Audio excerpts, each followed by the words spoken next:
વાત કરીએ સુરતની તો સુરતના અડાજણ પાલમાં આરસીસી રોડમાં ભ્રષ્ટાચારના આક્ષેપ પાલિકા અધિકારી અને કોન્ટ્રાક્ટરોની સામે સવાલો ઉઠ્યા। ગૌરવપથ રોડ પર આરસીસી રોડની ગુણવત્તા પર સવાલ ઉઠ્યા। માત્ર 7 થી 8 મહિનામાં જ રોડ પર દેખાઈ મસમોટી તિરાડો। એક બાજુનો રોડ બેસી ગયાનો પણ આક્ષેપ કરવામાં આવ્યો। પાલિકા કમિશનર અને વિજિલન્સ વિભાગને ફરિયાદ કરવામાં આવી। કરોડોના ખર્ચે રોડ બનાવાયો છતાં ગુણવત્તા પર ઉઠ્યા સવાલ। મસમોટો આઇકોનિક આરસીસી રોડની ગુણવત્તા સામે સવાલ ઉઠ્યા। સ્થાનિક લોકોમાં રોડની ગુણવત્તાને લઈને પાલિકાની સામે રોષ પણ જોવા મળ્યો। તાત્કાલિક ધોરણે તપાસ કરવામાં આવે અને કાર્યવાહી થાય તેવી માંગ કરી।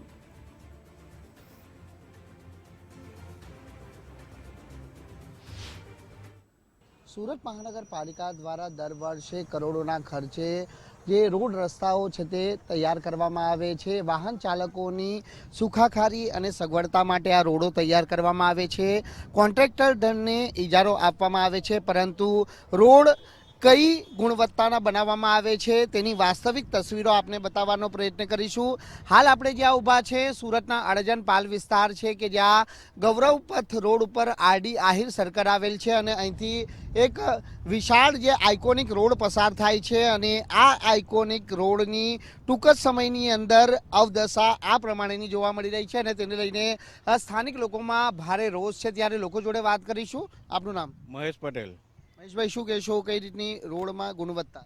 આ જે રોડ આરસીસીનો બન્યો છે એની સરકારશ્રી એવું કહે છે કે ભાઈ 30 વર્ષની ગુણવત્તા માટેના રોડ બનાવવામાં આવે છે, એટલે આરસીસી બનાવે છે। પરંતુ વ્યાપક ભ્રષ્ટાચારના કારણે આ રોડ તૂટી રહ્યો છે। માનો આ બેસી ગયો છે, એક બાજુ બેસી ગયો છે। આની અંદર જો મોટરસાઇકલની વ્હીલ ફસાઈ જાય તો માણસ પડી જાય અને અકસ્માત થાય, મરણ થાય, એનો જવાબદાર કોણ? આ કોન્ટ્રાક્ટરોની મિલીભગતના કારણે, અધિકારીઓ અને કોન્ટ્રાક્ટરની મિલીભગતના કારણે સરકાર પણ બદનામ થઈ રહી છે અને આ લોકોના ગજવા ભરાઈ રહ્યા છે। અને રોડ આજે નવો મહિનો 6-7 મહિના થયા છે ને આ રોડ તૂટી રહ્યો છે। તો આરસીસી રોડ કોઈ તૂટે એવું સાંભળ્યું છે કોઈ? પણ અહીંયા તૂટી રહ્યો છે। ફરિયાદ કરવામાં આવી? મેં અત્યારે મ્યુનિસિપલ કમિશનર છે અને વિજિલન્સ ઓફિસરને ફરિયાદ મેલ દ્વારા કરી છે। બિલકુલ। અન્ય લોકો શું કહે છે? આપનું નામ કાકા? હસમુખ પટેલ, ક્યાં રહેવાસી? પાલનપુર ગામ।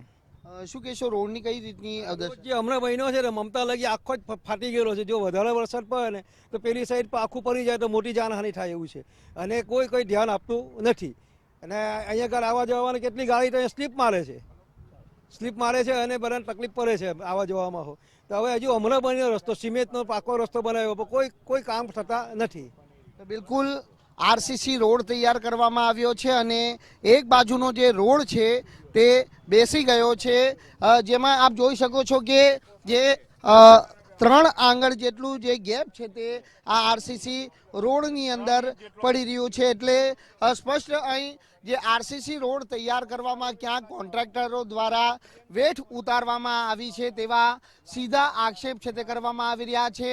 કોન્ટ્રાક્ટર અને અધિકારીઓના મેળાપીપળામાં રોડ બનાવવા પાછળ ભ્રષ્ટાચાર થયો હોવાના પણ ગંભીર આરોપ છે તે કરવામાં આવ્યા છે અને તેને લઈને પાલિકા કમિશનર તેમજ વિજિલન્સ વિભાગમાં આ મામલે ફરિયાદ પણ કરવામાં આવી છે। જોવાનું એ રહે છે કે તપાસ કઈ રીતની કરી અને કાર્યવાહી કરવામાં આવે છે। કેમેરામેન દેવાંગ રાણા સાથે રાકેશ બ્રહ્મભટ્ટ, ગુજરાત ફર્સ્ટ।